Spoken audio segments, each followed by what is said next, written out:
Share with me a little bit more about what the event is and how I can Sure. give some guidance. So it's CAPS, which is Canada's NSA. Yep. It's our national convention, which is all virtual. And I've been asked to co-MC the event. Cool. So there are 25 appearances through the 3 days kind of thing. Some are only a minute and it's just a clear throw to the next thing, which is fine. But there are some 10-minute, 6-minute, 5-minute, 3-minute segments. And I have a co-host, old white guy, French Canadian. So we're going to play a little bit with diversity. I'm like your BIPOC. I know so we've got some things to riff on that are, in your face. But we were thinking of, or our idea for it to kind of have a thread through the 3 days whenever we pop up was to do a kind of Letterman top 10, but count down over the 3 days. Okay. That's kind of what this is just my ideas, right? But and what I wanted to do is like the 10 tough things about COVID or about 2020, but flip them. So because we could go into a whole dark thing, and I want to have some poignancy. We're going to have a couple of stories each about like real stuff, but I want the top 10 to be a little lightness punctuating through the event, right? Because otherwise I think it'd be like, oh, it's Claire and Bernard who goes by Bear. So it's Claire Bear that's showing up all the time. It's like, okay. And so we have to banter between us. Now, I'm not going to be in the studio. So I'm going to be here at my desk. He's going to be in the studio and we have to dance together. Yeah. As co-hosts. So it's kind of just wanting to check in with you and see, A, do you have any suggestions based on that's the context of what we're doing? B, the top 10, I could bounce a couple of things off you and just like, because I'm not a joke teller. I'm usually only in this firing back and forth in conversation. And I love it when I get people laughing and I will self-deprecate and do all kinds of things in that moment. I don't know what's going to come up in the MC environment. But that's kind of what I was hoping to talk to you about. Sure. So a couple of questions to kind of help frame that is, first of all, is it a live experience? Is it pre-recorded? Is it a mix of both? Will you be live with some pre-recorded or some live things? Okay. Bear and I will be totally live. Some of the keynotes are live and some of them like Brian Tracy and Joe Sharon are coming up. Theirs is recorded. Okay. So I may have access to some of it beforehand so I could prepare, but a lot of it'll be a tiring time to be listening for 6 hours and riffing off everything. And to be perfectly honest, it's a lot of work to do some of them pre-work things. Sometimes it's like almost better that in the moment thing. And for how is the experience? How are people experiencing it? Are you in Zoom? Is it going to be streamed out through like Vimeo stream to another event platform? It's going to be from Zoom to an event platform. Or actually, no, we're going to be in an event platform as individuals and as presenters broadcasting in there. So there's going to be a whole production team on air. Okay. On air. I've heard of it. I don't think that I've seen it. So I think a couple of things. Do you know, how much of a delay is there between what you say and when the audience hears it? Don't know. Good question. Okay. Yeah. Okay. So just a little bit of background context. Zoom is great if you're bringing people in because it is relatively instant. It's maybe a half-second delay or something like that in terms of, so there is a slight adjustment for, this gets comedians all the time of like the first time they're doing a virtual show. They don't realize it takes time for your joke to go to the other person and then for them to laugh and it to come back. And so what people do in humor a lot of times is what they call step on laughter, where it's you say something funny, but the audience has to process it, and with virtual it takes even longer for it to get to them, and then the audience is getting ready to laugh, but then you start talking again, and they stop laughing because they want to hear what you say next. So with virtual, it makes it a little bit harder. With this live, the challenge with it, if there is any type of delay longer than that, even if it's 10 seconds, 20 seconds, sometimes it's up to about 30 seconds of a delay, depending on how they are streaming. The impact of that is a couple of things. One, you have to add a little bit of those pauses, just being comfortable and confident in the material that I'm going to add a pause. Yes. And you don't want to be like winking at the audience when you like, you know, I've just said that this was a joke. Yeah. Right? But you just want to like allow it to land. And so the advice that I give to anyone in a virtual context is just assume that you are crushing it. Okay. Like assume that every joke that you have planned is like a fantastic joke that the audience is going to eat up, because to assume anything else doesn't help your performance. 100%. All of a sudden you're dancing in insecurity, which is not sexy to anybody. Exactly. Question for you just on this, because Bear is a French speaker, and he was going to like sometimes comment in English on the joke, and I'm like, you just killed the joke because you is there something to over explaining a joke that sucks the life out of it?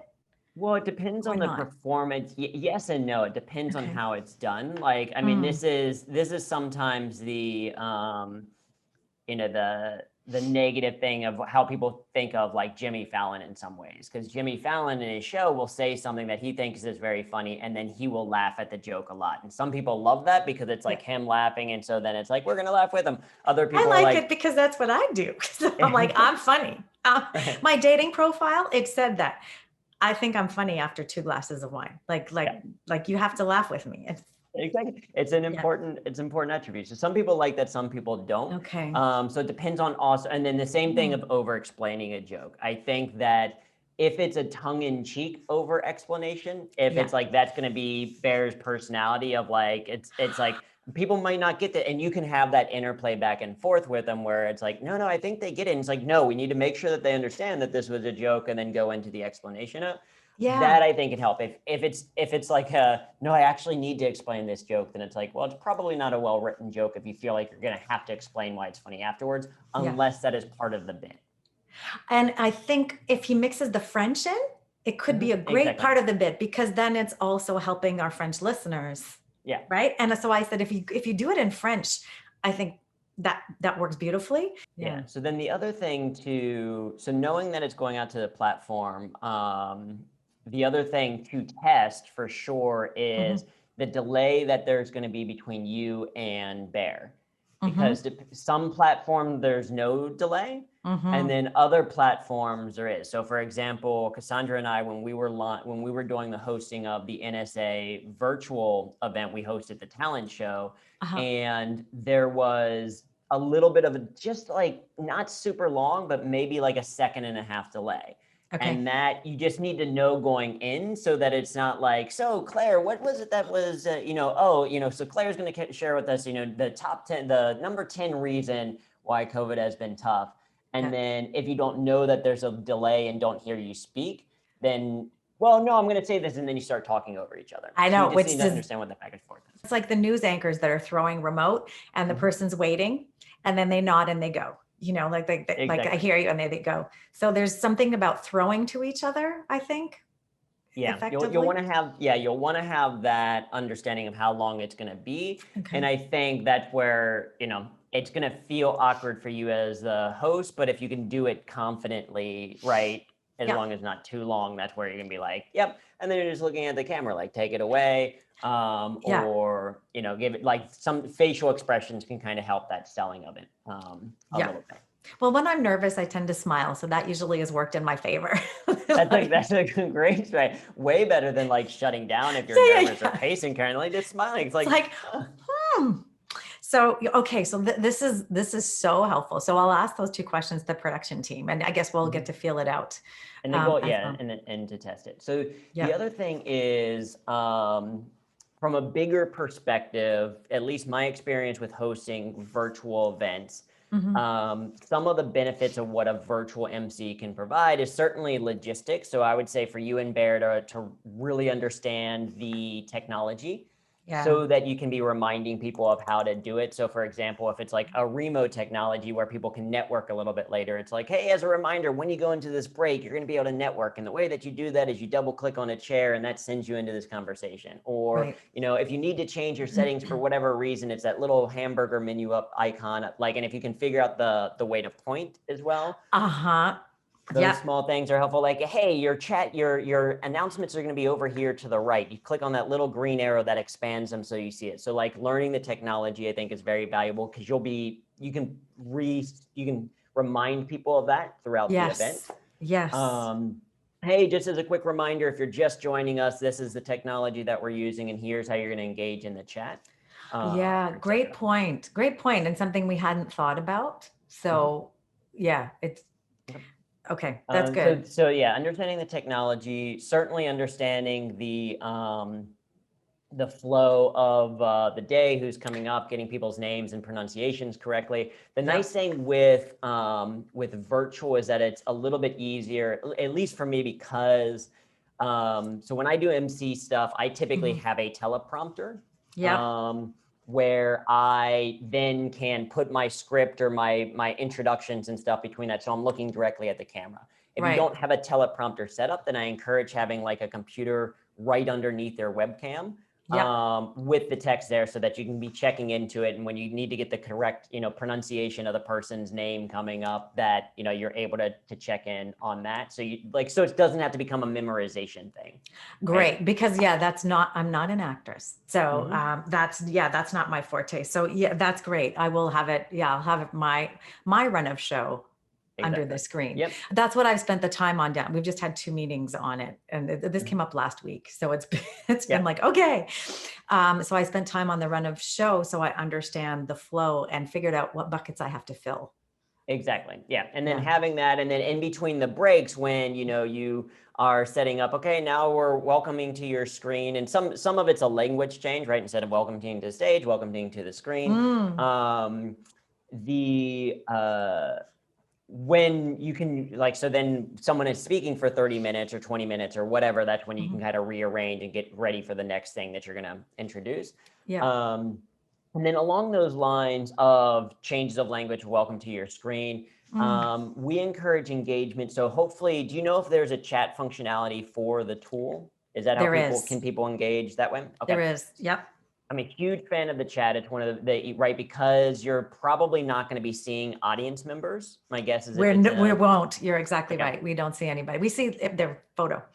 Yeah, so that makes it a little bit tougher. But what you as MC and host can do, and I encourage this kind of, you'll give reminders of this throughout, particularly at the beginning, but you can even set the stage for people. It's like, listen, we know this is a virtual experience. So often we love to, as speakers, we love to be on stage, seeing your smiling faces, seeing you nods, hearing your laughter, etc. In a virtual environment, we don't have that, but what we do have is the chat. So we strongly encourage you to take advantage of the chat. When we're bringing people to the stage, in lieu of, applause, you don't need to applaud quietly at home. You're going to scare your dog. But instead, you just put some exclamation points in the chat, right? So we're going to use exclamation points as our chat. So for example, Bear's a pretty great guy. Like, let's just give him a quote unquote, virtual applause by some exclamation points in the chat. Oh, Bear, do you feel that? Like, it feels good, doesn't, right? You can have a little bit of banter about, okay. Weird. There's some, right? I'm just seeing exclamation points in the chat, but it does actually feel pretty good. So, hey, anytime throughout that you want to applaud, exclamation points. Also things like LOL and haha. If someone makes you laugh, right? You share that in that because it gives us that feedback. And in particular, if something stands out to you, if someone says something that is, an aha moment for you, or is a line that you want to remember or whatever, share that in the chat as well so that people can see, can also take note of that. Like, you've got to think out loud here. Exactly. Yeah. Well, and that's an advantage to virtual, right? Is that you can think out loud and you're not interrupting the speaker at all. And so you want to encourage that engagement kind of throughout. As MC and stuff, while someone else is speaking, if you wanted to, you could post questions or you could add some of that as well. But that creates a community feel. Right. So then MC, if someone says something interesting, you'd be like, oh, have other people experienced the same thing that Brian just mentioned? Right. It creates this kind of like community and environment, and is trying to take advantage of the fact that, things are virtual. And I think that's a big part of the role of being a virtual MC. Yeah. You're encouraging engagement. You're creating this kind of community feel. You're explaining the logistics as they come up and reminding people of it. Certainly you're giving the flow, the agenda, reminding of people of those things. And then one of the big things is to potentially be ready for things to go wrong. From a technology perspective. And so within comedy, what we call this is reading the room or calling the moment. And what people don't often realize is that you can pre-plan some of that stuff. In the sense that pre-plan, not that you're going to like pretend that technology isn't working, but you can think of what are kind of the top things that are most likely to go wrong. And if that were to happen, let me go ahead and think about now what I might say so that you're not flabbergasted in the moment. Like, this thing is happening and what did I say? It's like, no, we know that if someone's Wi-Fi or internet drops while they're supposed to be presenting, I know when I'm going to come back, I'm going to say blank.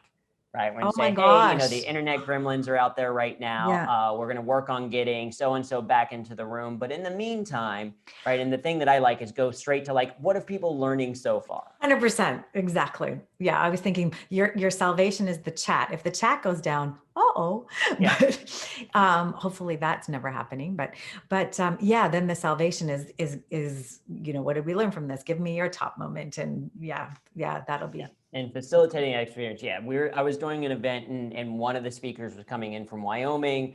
It was like their internet ended up dropping and I had to vamp for basically 10 minutes of content as they did some testing on that side. And that was one of the big, like the audience was like, the producer was like, this is why it's so valuable to one, have an MC and two, have someone comfortable with kind of improvisation or adapting to the moment, because for the audience, we just turned it into a facilitated kind of debrief experience where we're able to say, what have you learned so far today? What are you like thinking about, et cetera? And you can bring, this is also an advantage where the MC is also a speaker because you can bring in some content as well that's related to what they're talking about. It doesn't have to be exactly, but it can be a little bit of like, and what he was talking about actually reminds me a little bit of growth mindset. So growth mindset is a little bit this, how many people have experienced that or a fixed mindset or what, right? So that helps.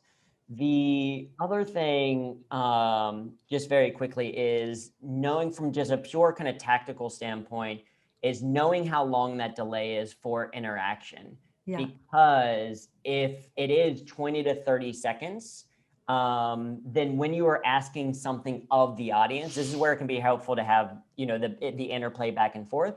You may want to have intentional questions throughout. So for example, even at the very beginning, you might do a thing of like, hey, where are you all joining from? Go ahead and share in the chat so we can kind of get a sense of where people are watching today. With a 30-second delay, it's going to take 30 seconds for them to hear that question before they start typing things in the chat. And so you need to be able to vamp or fill that time. And so the way that I typically do it is you ask the question, then you give the answer for yourself, or your co-host can kind of answer that question. You can have a little bit of fun banter back and forth. You ask the question one more time, but that's when it starts to come back in again. But so it would be this kind of thing of, hey, where are you watching from? For example, I'm coming from Panama City. In fact, my wife and I just moved from New York City to Panama City. When we were in New York, we lived in a 400 square foot apartment. It started, got to the point where we're starting to go stir crazy. We started building pillow forts just so we'd have a new room to explore. Right. So we're finding out where people are joining from. Like I said, Panama City. Oh, we're starting to see in the chat theirs. Right. So you've just vamped with either a little bit of story, or you can do it where you're joining from. Bear, where is it actually that you're coming from? Because we're clearly in different places. And then the other thing that as an MC, what you can do is, especially for pre-recorded video, you can still create it as making it a live experience as to like how you are facilitating that experience, because like, hey, we've got you coming in. It's up to you and the organizer to decide, do you want to let people know pre-recorded or not? Or if you want to kind of think that it's pseudo live, where it's just like, and now we're going to hear from Brian, or do you make it say, and now Brian's going to come to us in a video that, recorded a little bit earlier, but while you're watching, we're going to be engaging in the chat or still sharing that. And then also after they come out of it, the live experience becomes live again, because you're like, hey, we just watched Brian. What are some things, some takeaways that you have from what he said? And so-and-so, and when reacting to the chat, if the people's names are there, use their first name to say, oh, what a great point David has about blank. Yeah. And, oh, Yeah. you know, Samantha is saying this, which I think makes a lot of sense. And Margaret has this great question, which I like, that using of the name, it gets people listening. And then also the fact that you've said other people's names, people are like, now they might say my name. And like, 100%. Yeah. I think the top 10 thing is fun. I think it's potentially a little bit more content to create. So you may not want to do it. When you first said it, my initial thought was like, oh, you could have different top 10 lists throughout the event. So rather than one list throughout, you could do, okay, top 10 things that annoy us about like Zoom. Yes. And then it's like just a quicker, it's a quicker list of it, of like, you know, being on mute and weird backgrounds and people who don't come out, who don't show their video, and like it's the top 10 things. Or then it might be, you know, the top 10 new hobbies that I've picked up because of COVID, bread making and this or whatever. The top 10 things that we've all binged since this has started. Oh, the Queen's top Gambit 10 in real, or maybe it's even 5. I've got the top 5 in real life greetings for you, right? Yep, exactly. Like, top 5. And maybe it's top 5 for each of these things, but it's top 5 alternatives to handshakes now that those are no longer a thing. Like that can be a running theme throughout the conference, and I'm a big fan of that. You create a frame for where you can use humor, and then you just come back and reuse that same frame but with slightly different content, and it creates a little bit of a through line for it. You can have the fun back and forth, because then at the very end you could even have the top 5 lists. You can have the top 5 lists of the top 5 things that you chose not to, right? So we chose not to do a top 5 of, you know, the foods that we've eaten to make us fat, and we chose not to do a top 5 of, like, you can have kind of that almost self-referential callback type humor that will help to close things out. Oh, I love that.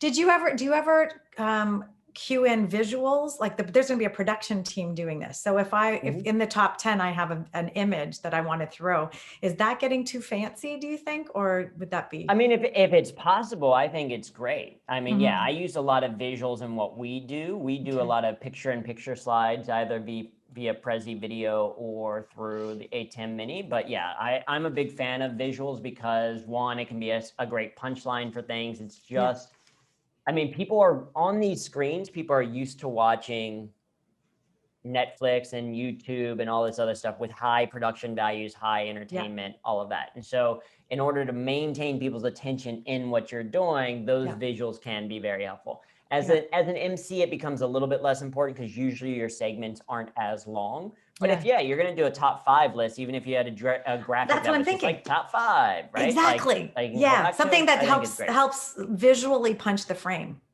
That humor frame. Yeah. Okay. Okay. Amazing. Thank you, Drew. Thank you so much. Absolutely. Well, I hope that it's a blast. Like I said, feel free to shoot some stuff over if you want some punch ups to it, but and certainly let me know how it goes. I think it's a fun, exciting thing to be able to do.